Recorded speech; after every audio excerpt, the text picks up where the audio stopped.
How to unblock someone in Instagram.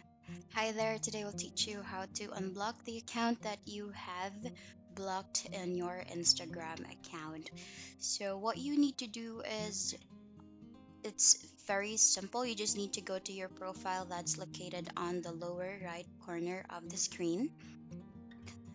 When you click on your profile, you just need to click on the three bars option on the upper right corner.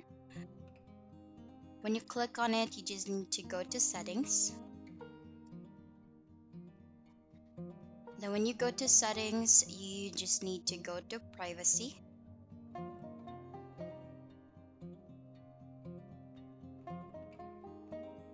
When you go to privacy, you just need to scroll down and under connections, there you will see the blocked accounts. You just need to click on it and you'll be able to view the account that you have blocked.